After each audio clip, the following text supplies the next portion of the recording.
Jai Hind 9th class students, once again welcome you all in the chemistry class. So in the last class we are discussing about the conversion of states of matter, and first we discuss about solid to liquid, that is known as melting or fusion. Then we have discussed about melting point, and the question where we stop our topic is that no change in temperature during conversion of state, and I told you that you have to find out the answer of this question.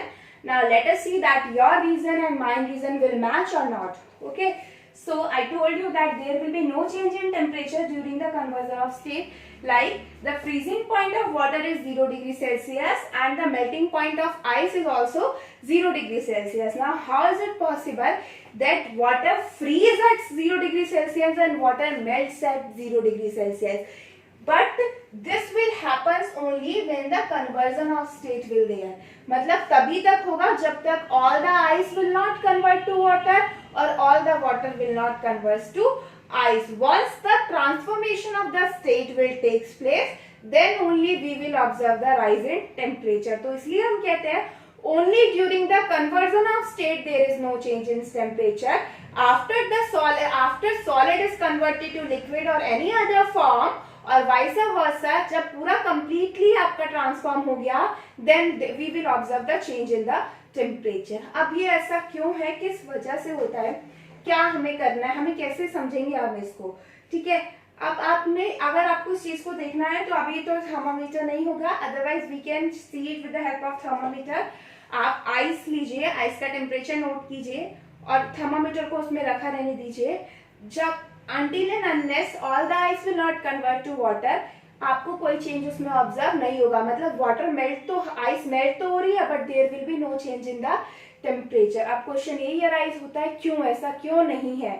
Ice melt कब होती है, when you provide heat energy to it. अब heat करने का मतलब यही नहीं है कि आपको गैस ही ऑन करनी है उसके नीचे. हीट करने का मतलब ये नहीं होता, एनर्जी प्रोवाइड करने का मतलब ये बिल्कुल नहीं होता कि आपको बर्नर ही ऑन करना है.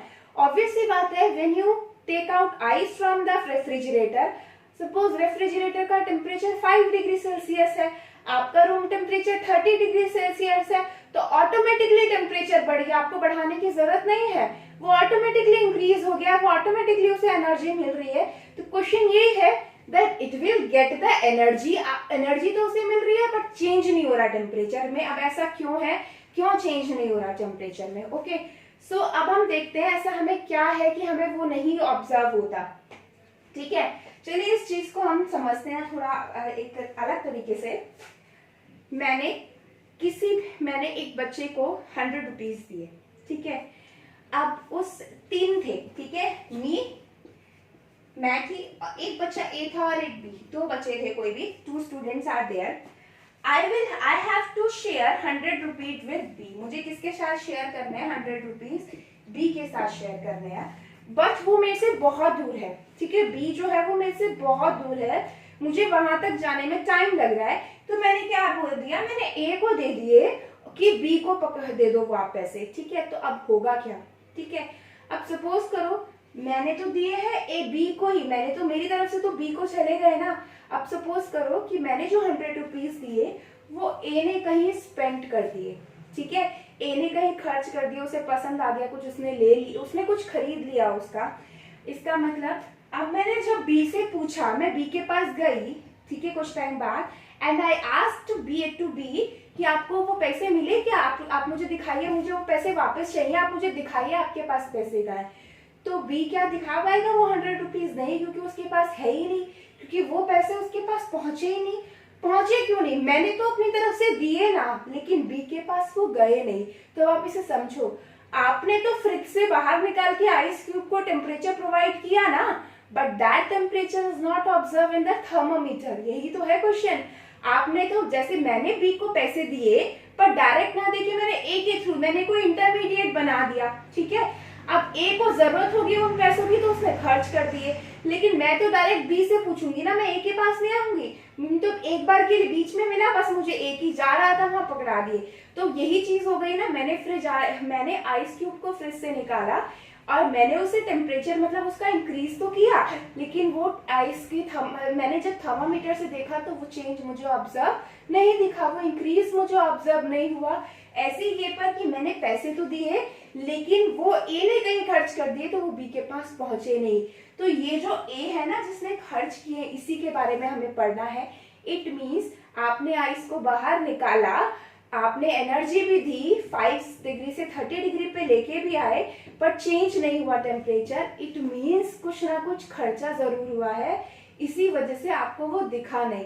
भाई आपको कोई चीज का, आपके पास कोई भी मनी सेव हो, ठीक है, सपोज करो आपने 1000 रुपीज सेव किए हैं, ठीक है, आपको 5 आपने सेव कर लिया, आप 10 डेज बाद देखोगे अगर वो 1000 हो तो ठीक है, लेकिन अगर आपने खर्च कर लिया बीच में कि क्या वो 1000 आपको दिखेंगे, नहीं दिखेंगे, तो इट मीन्स ये जो खर्चा हुआ है ना, और हम स्पेंड क्यों करते हैं मनी, अपनी जरूरत को, कुछ ना कुछ हमें जरूरत है इसलिए हमने खर्च कर दिए।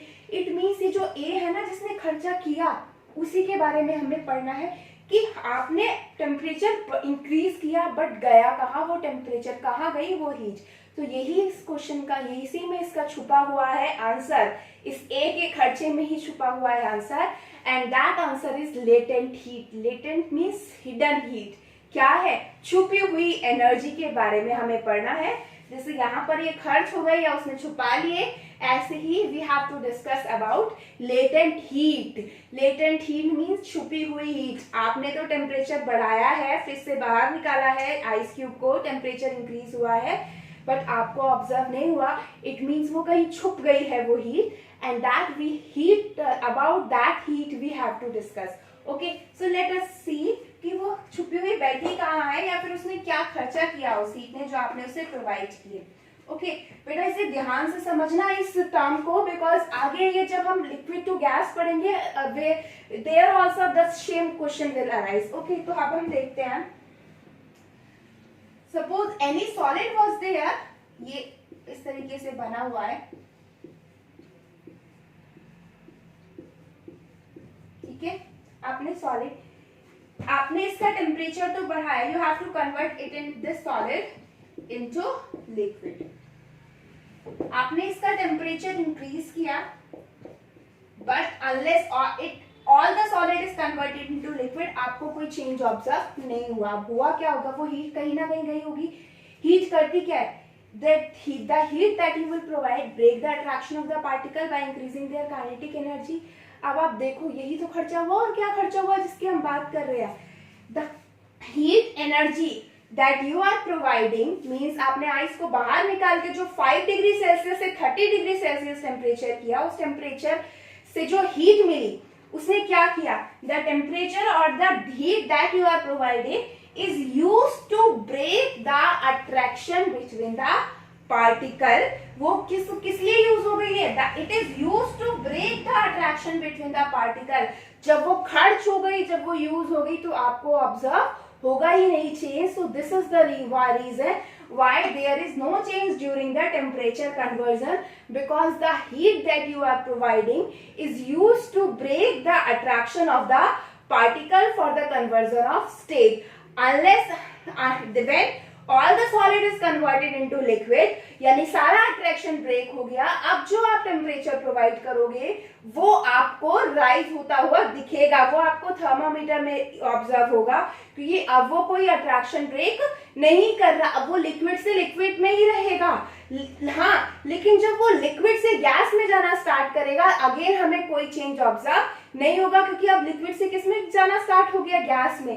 But until and unless all the solid is not converted into liquid, all the solid is not converted into liquid, there will be no change in temperature, because the heat that you are providing is used to break the attraction between the particle। और जब attraction break हो गया तो आपकी जो energy है, अब जो आप हीट प्रोवाइड करोगे अब दिखेगी आपको, क्योंकि अब उसे कोई यूज करने वाला नहीं है। जितना अट्रैक्शन ब्रेक होना था वो अट्रैक्शन ब्रेक हो चुका है। So this is the reason why there is no change in the temperature during the conversion of state. So I hope that it is clear to you. इसलिए हम इसे बोलते हैं लेटेंट हीट। मीन्स आपने तो हीट प्रोवाइड की लेकिन वो छुप गई, वो छुपी नहीं, उसने अपना कुछ काम किया है जो आपको दिखा नहीं है। वो क्या काम है, to break the attraction between the particle for the conversion of any state. So I hope that this answer is clear to you. और इस as we are studying about solid to liquid, that is known as fusion process. So this heat is known as latent heat of vaporization. बहुत बार question आता है, बच्चे सिर्फ लिख जाते हैं, यही क्वेश्चन आता है, लिख देते हैं latent heat of vaporization. No, वो बस एक टर्म है, वो एक टर्म है, उसकी डेफिनेशन अलग है. आपको प्रॉपर रीजन लिखना होता है. मैं ये फिर से कह रही हूँ बेटा, गलती मत करना.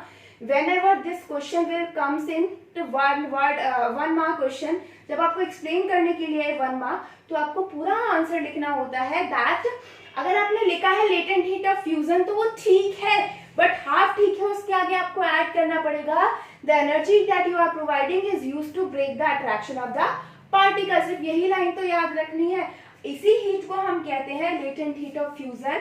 और लेटेंट हीट ऑफ फ्यूजन को डिफाइन करते हैं the energy used to convert 1 unit of solid to liquid without changing its temperature. जब कोई भी एनर्जी यूज होती है किसी भी सॉलिड को लिक्विड में कन्वर्ट करने के लिए without changing its temperature at atmospheric pressure, it is known as latent heat of fusion. So I hope that what is latent heat of fusion and why there is no change in the temperature during the conversion of state is clear to you. अब एक और question आता है.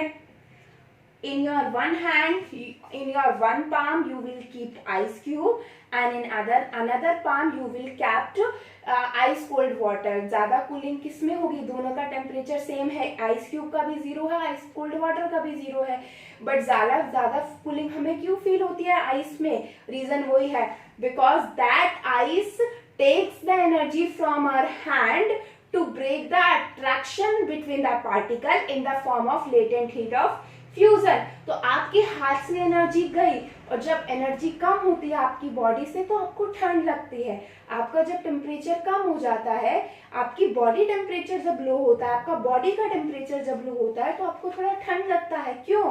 Because temperature कम होने का मतलब है आप, इसलिए आइस ने क्या किया, ice cube will take the energy from your palm to break its attraction, that's why we feel more cooling effect. लेकिन ice cube, ice cold water में तो ऑलरेडी अट्रैक्शन ब्रेक हो चुका है ना. यानी यहाँ पर हमारे हैंड की एनर्जी, हमारी बॉडी जो हमारे हैंड पाम की एनर्जी है, उसने क्या काम किया?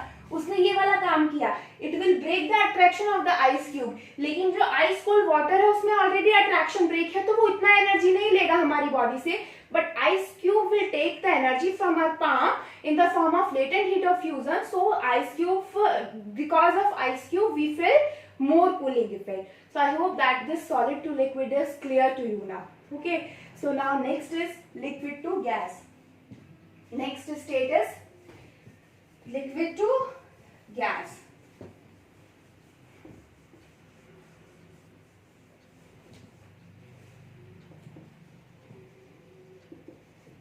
Liquid to gas, and this is known as boiling or vaporization.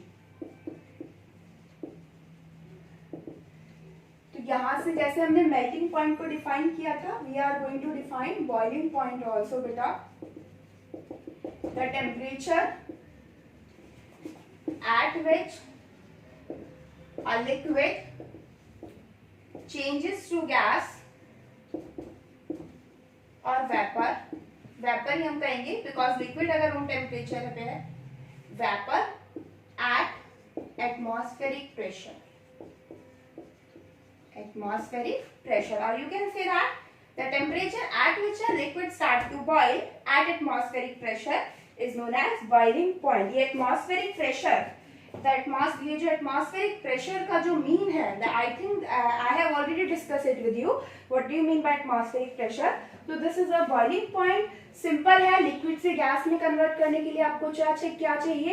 As you increase the temperature of the any liquid, the attraction, the particles, the kinetic energy of the particle will increase and they will start to move far apart from each other and a state will reach where a liquid can convert it to gas. Same जो हमने effect of temperature के बारे में पढ़ा था, वही effect हमें यहाँ अप्लाई करना है, वही सुनना है हमें.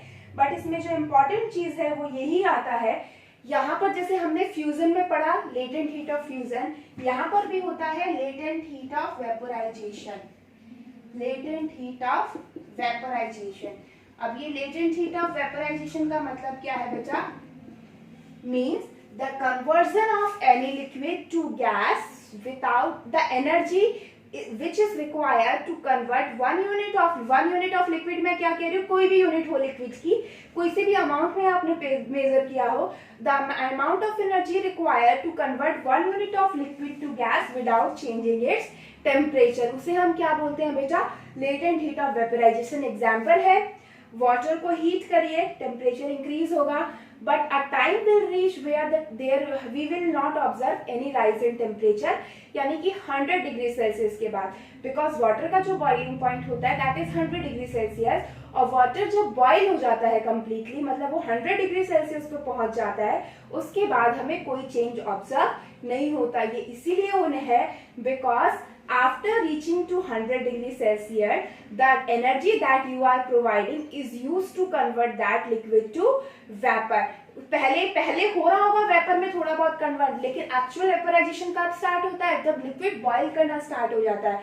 When a liquid starts to boil, then vaporization, then vapour conversion of liquid to vapour will takes place. तो इसलिए हम कहते हैं जब बॉइलिंग पॉइंट आ जाता है, आफ्टर रीचिंग टू, तभी हम कहते हैं बॉइलिंग पॉइंट फिक्स्ड होता है, बिकॉज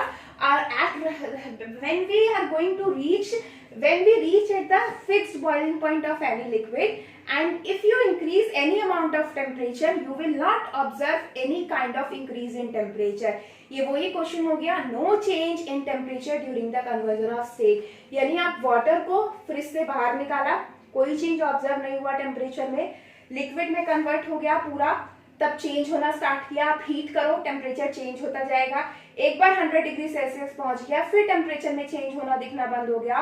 एंड एक चीज हमें क्या ऑब्जर्व हुई, that at 100 degree Celsius the boiled water start to converted into the vapour form. और इसीलिए हम कहते हैं steam will produce more severe burn than boiling water. आपने ये मत कर देखना बेटा, कभी आप इसे अप्लाई करके देखो, it will be dangerous for you.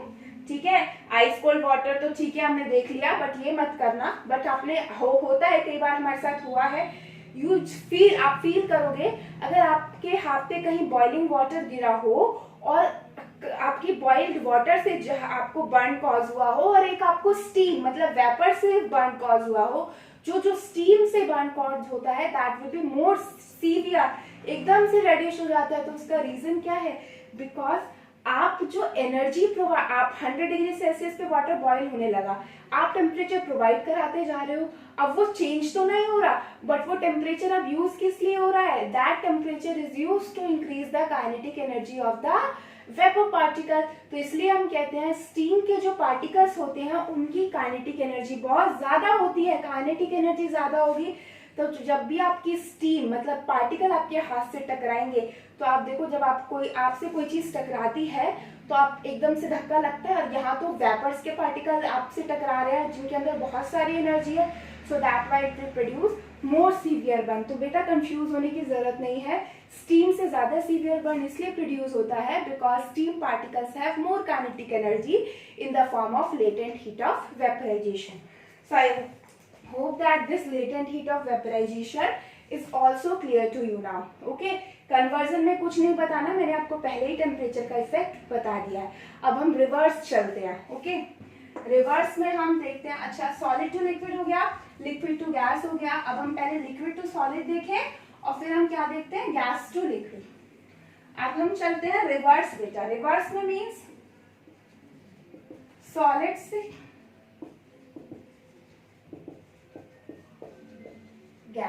Gas अभी हमने देखा सॉलिड से लिक्विड और लिक्विड से गैस. अब हम देखते हैं गैस से लिक्विड और gas to liquid to solid. तो हम पहले जाते हैं गैस से liquid. This process is known as condensation. क्या बोलते हैं इस प्रोसेस को, condensation process. And when we convert any gas to liquid, so there are two factors. First is temperature and second one is pressure. मैंने आपको बोला था pressure के बारे में बाद में डिस्कस करूंगी. So here we are, first is temperature and second one is pressure.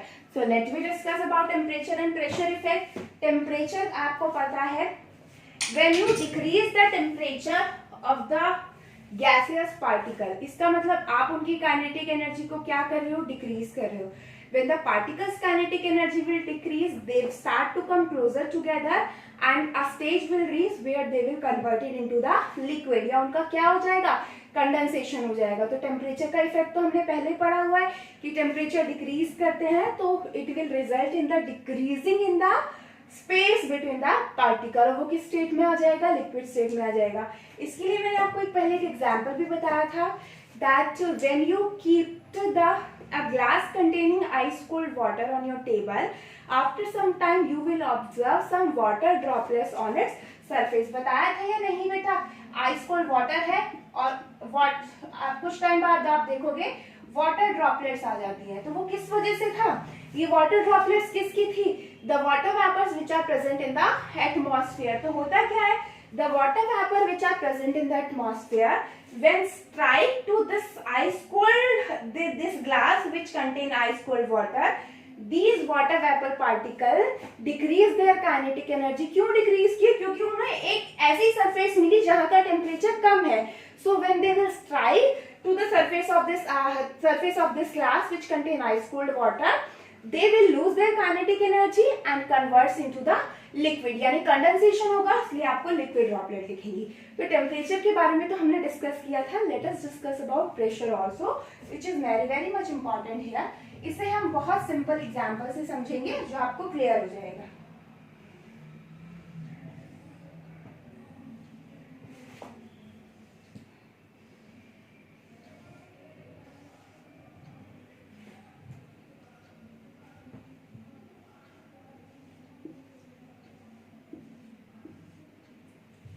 Same he beaker है, दो कंटेन, एक ये बाद में बनाऊंगी, ठीक है। This is the container which contain gas in it. Temperature का मैंने आपको बता दिया, टेम्परेचर डिक्रीज करोगे पार्टिकल पास आएंगे जिसकी वजह से वो लिक्विड में कन्वर्ट हो जाएंगे। अब प्रेशर का मतलब क्या होता है, प्रेशर मीन्स क्या होता है, दबाव बनाना, हिंदी में आप समझो दबाव देना, किसी चीज को दबाना। तो pressure means simply applying a force on per unit area. अब मैं इस चीज को एक तो टेम्परेचर से इन पार्टिकल्स को पास रख सकूं, दूसरा कैसे, अगर मैं इसे कंप्रेस कर दूं, इसकी सरफेस को कंप्रेस करती रहूं, इसकी आपने देखा होगा आप साइकिल में, हाँ साइकिल के टायर में हवा फिल की जाती है तो वो मशीन चलाते हैं ना, वो एक पिस्टन की तरह होती है। तो जब वो मशीन को नीचे की तरफ लेते हैं, वो ऊपर की तरफ लाते हैं तो उनके सिलेंडर से उस पिस्टन में गैस आती है, और जब आप उसे नीचे की तरफ प्रेस करते हो इट मीन्स वो गैस निकल रही है उसमें से, बहुत पास आ रहा है। कुछ इस तरीके से समझिए जो मैं आपको अब समझाऊंगी पिस्टन का रोल। जैसे नॉर्मली पिचकारी होती है ना, हमारी पिचकारी से हम ऐसे प्रेस करते हैं, वही चीज है। यहाँ पर आप क्या लगाओ, पिस्टन लगा दो। Piston is used to apply pressure on any surface. Piston, ये पिस्टन हो गई। अब आप इस पिस्टन से इस पे प्रेशर अप्लाई करना स्टार्ट करोगे, तो प्रेशर अप्लाई करना स्टार्ट करोगे तो क्या होगा, जब आप इस पे प्रेशर अप्लाई करोगे तो ये पार्टिकल्स नीचे की तरफ आएंगे या नहीं आएंगे भाई। मैंने आपको स्पंज दिखाया था, जब आप स्पंज को कंप्रेस कर रहे थे या फिर आप किसी भी बलून को कंप्रेस करो तो बलून कंप्रेस क्यों हो जाता है, फिल्ड बलून कंप्रेस क्यों हो जाता है, क्योंकि उसके पार्टिकल्स आप पास ले आए। यही तो रीजन था, गैसेस आर हाईली कंप्रेसिबल। तो when you apply the pressure with the help of piston, so these particles move closer to each other, यानी ये इतना पास आएंगे या नहीं आ जाएंगे। मतलब ये मैंने अभी कंटेनर इस तरीके से लिया हुआ है, थोड़ा आप नॉर्मल डिस्टेंस को समझना बस। अब आप देखो when you apply pressure, आपने जब प्रेशर अप्लाई किया with the help of piston, these particles will come closer, वो पार्टिकल पास आए। और अगर आप प्रेशर अप्लाई करते जाओगे तो it means the inter particle space between the particles starts to decrease, particles will come closer together and the gas can convert it to liquid. So I hope that this effect is pressure is clear to you. So for conversion of gas to liquid you have to increase the pressure. आपने pressure apply किया, आपने pressure को increase किया, so you have to increase the pressure and decrease the temperature. और same किसके साथ होगा बेटा, same with the liquid to solid. When you only temperature का effect, when you decrease the temperature of any liquid, then their interparticle space, or when you decrease the temperature, kinetic energy will decrease. They will start comes closer together and their kinetic energy will very much decrease. वो closer आएंगे and converted into solid. So I hope that this conversion of state is clear to you. We are left with one state of conversion, that is a sublimation process. एक ही हमारा रह गया है. I hope that this solid to liquid, liquid to gas and opposite is clear to you. Last हमारा बचता है solid to gas.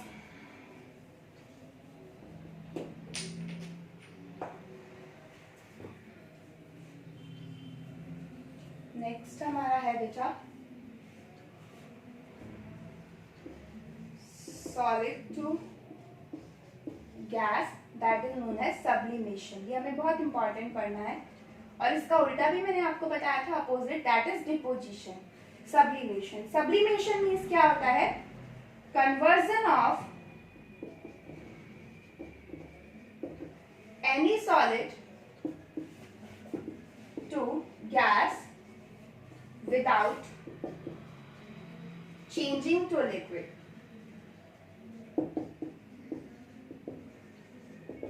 When any solid is converted to gas without changing to liquid, then it is known as sublimation process, and the solid in which this type of process will occur is known as sublime solid. मैंने आपको example भी बताया था, आप Kapoor burn करते हो घर में, या नेफ्थलीन बॉल्स, कपूर जिन्हें हम कपूर की गोलियां भी बोलते हैं, जो हमारे क्लोथ्स में हम लोग रखते हैं, that is naphthalene balls. Naphthalene, it is a sublime solid.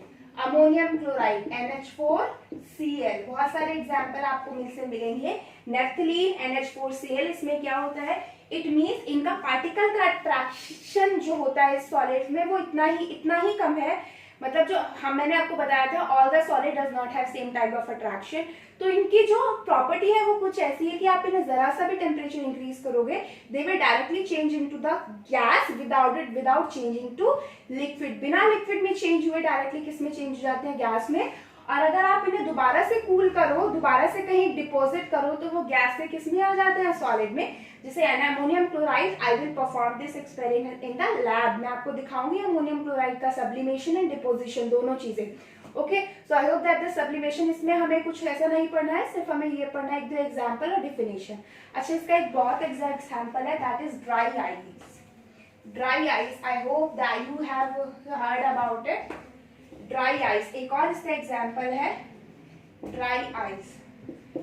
Solid carbon dioxide, solid carbon dioxide, इसीलिए से हम इसे ड्राई आइस कहते हैं। Dry ice because convert to gas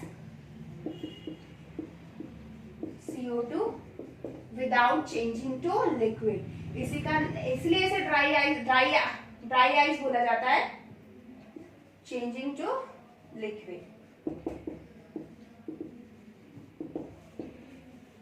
dry ice is present at a very high pressure. मैंने आपको क्या बताया था, जब आपको गैस को लिक्विड में कन्वर्ट करना हो तो आपको प्रेशर बहुत हाई रखना पड़ता है। अब आप सोचो, आपको एक गैस को एक सॉलिड में रखना पड़ रहा है, एक गैस को एक सॉलिड पे रखना पड़ रहा है, तो आपको तो प्रेशर और ज्यादा बढ़ाना पड़ेगा या नहीं? गैस से लिक्विड में लाने के लिए प्रेशर बढ़ाना था, तो गैस से सॉलिड में तो प्रेशर बहुत ज्यादा होता था। इट मीन्स ये जो ड्राई आइस होती है, prepare at very high pressure and low temperature. Very high pressure and low temperature means dry ice को बनाने का तरीका है, मतलब CO2 गैस। सिंपली एक एग्जांपल है सब्लिमेशन का, dry ice, that is solid carbon dioxide. हमने अभी तक गैस ही सुना है, इसे ड्राई आइस इसलिए बोलते हैं because it is can be converted to gas without changing into liquid. This dry ice form at a very high pressure and at very low temperature, and in fact अगर आप इसका pressure increase करते हो 1 atmosphere तक, अगर आप increase कर देते हो, मतलब आप सोचो 1 एटमॉस्फेयर आपके एटमॉस्फेयर का प्रेशर है, आपको हाई प्रेशर मीन्स ये जो गैस आपकी प्रेजेंट बनती है, it is approximately at 5 atmosphere pressure पे बनती है ड्राई आइस। और अगर आप इसका टेम्परेचर 5 से 1 एटमॉस्फेयर कर देते हो, मतलब 1 एटमॉस्फेयर तक आप डिक्रीज कर देते हो, so it will again converted into the gaseous state, that is carbon dioxide. तो ड्राई आइस को प्रिपेयर करने के लिए your pressure should be very high and temperature should be very low. तो ये आपका एग्जाम्पल है सब्लिमेशन का। ओके, तो dry ice is a sublime solid. So I hope that all the conversion of state are clear to you. Although NCERT में एक page पे सारा दिया हुआ है, आप वहां से पढ़ सकते हैं, but already I explained you all the things carefully, और जितना भी चीजें क्वेश्चन रिलेटेड है वो मैंने आपको समझा भी दिए हैं। I will give you the assignment for this also, and after that we are left with only one topic, that is evaporation of this chapter. ये last topic होगा हमारा evaporation, ठीक है। After that we are going to complete this PT1 syllabus. In PT1 only one chapter is there because we have only 4 chapters in total. Okay, so in next class we are going to complete this chapter, where that is our last topic, evaporation is later. Okay, so thank you so much.